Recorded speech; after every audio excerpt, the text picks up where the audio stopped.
The Main Intelligence Directorate of the Ministry of Defense of Ukraine has thwarted the plans of Russian occupiers to break through to the administrative border with the Dnipropetrovsk region. This was reported by the Main Intelligence Directorate of the Ministry of Defense of Ukraine.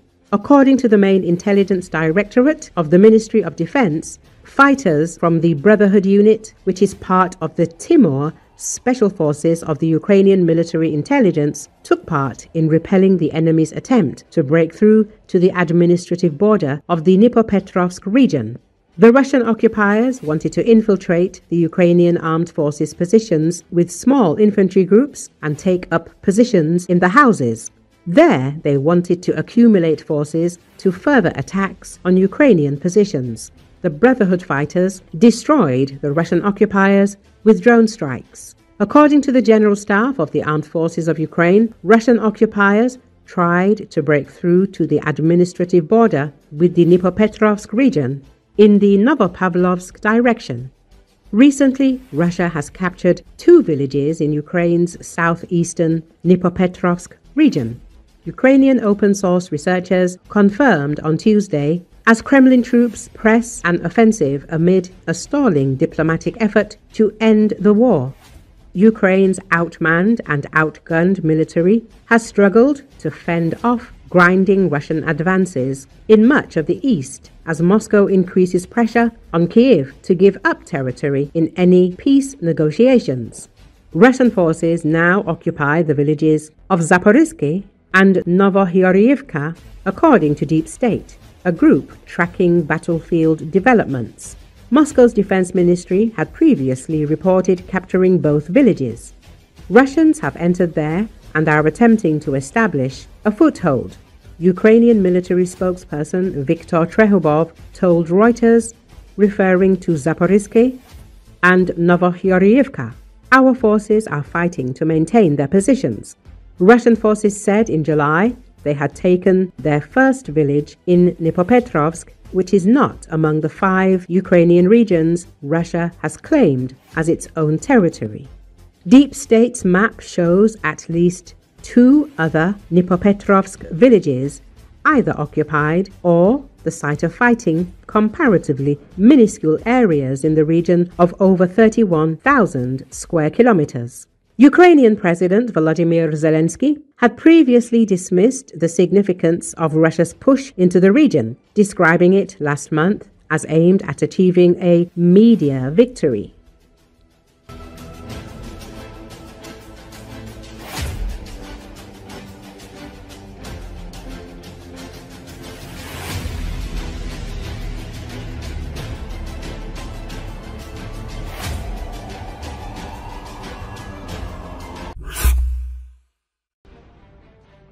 Representatives of the partisan movement Atesh reported that their agent visited the village of Kovelkino in Mordovia, where the over-the-horizon radar station container is located.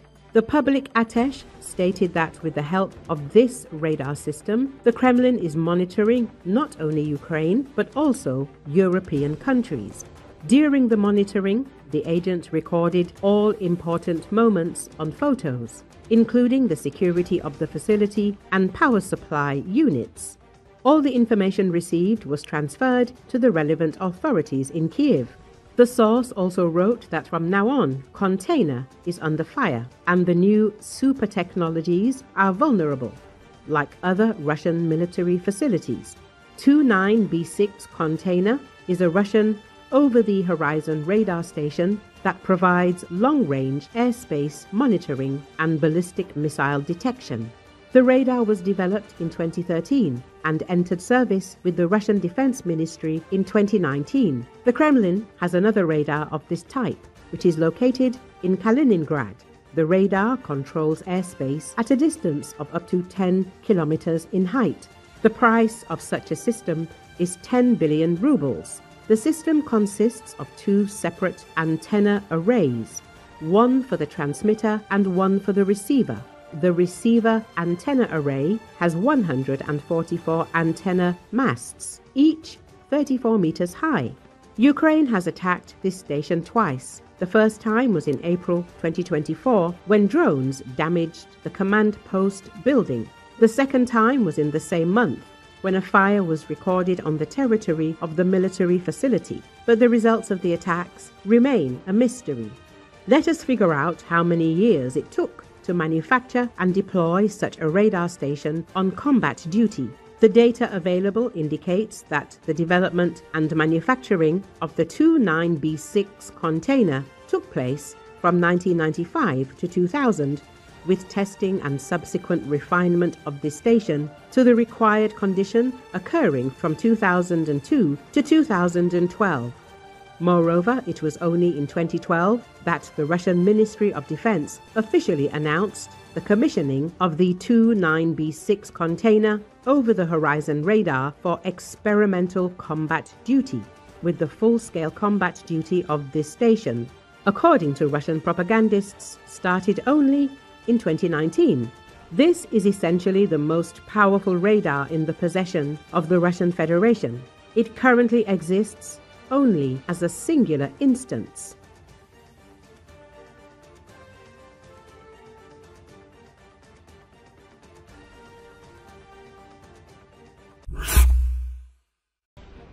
Z-patriot Igor Strelkov-Girkin, who stood at the origins of Russian aggression against Ukraine, made a bold statement. He suspected that the Kremlin was preparing to capitulate in the war and called for the overthrow of the government in Russia. The letter, which Strelkov wrote in a Russian prison, was published by his associates. In his letter, Strelkov essentially stated the failure of the so-called SVO, noting that the format has exhausted itself and is leading Russia to defeat in the war. Strelkov noted that the Kremlin has already made concessions, abandoning its claims to parts of the Kherson and Zaporizhia regions controlled by the Ukrainian Armed Forces.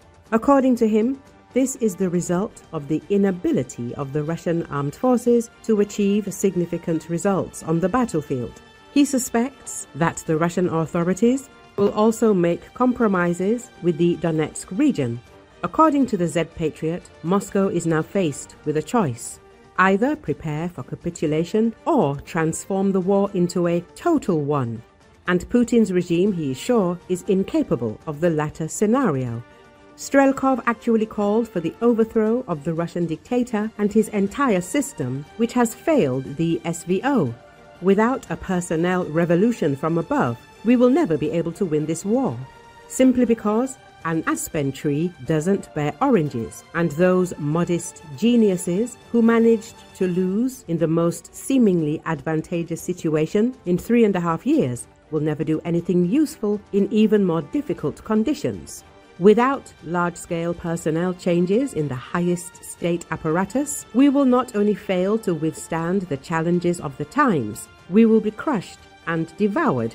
Strelkov wrote. He also suspected that the Russian elite consisted of enemy agents seeking to destroy Russia.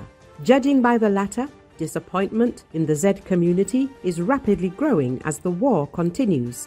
Putin's inability to secure victory in the war is directly reflected in his ratings. Earlier, Strelkov called Putin a loser and predicted his imminent failure because of Ukraine. We will have to either capitulate or change the format of the war, the Russian security officer wrote. However, he considers the chances of the second option to be negligible. According to Girkin, Moscow's hopes for negotiations with the help of US President Donald Trump have finally failed. My confidence in the complete failure of the peacekeeping process has become rock solid, the security officer noted. Strelkov noted that the Russian government has changed its rhetoric.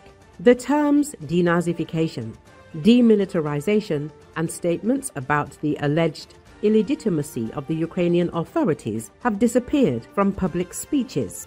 Instead, according to him, the Kremlin complains about the intransigence of Ukraine, which does not want to make peace with the Russian Federation and give up its territories to it.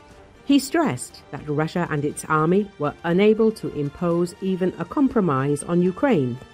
We were unable to force Ukraine to even compromise with us. And look how much noise there was over the last 3.5 years. And Iskanders laughed, and they called us Country 404.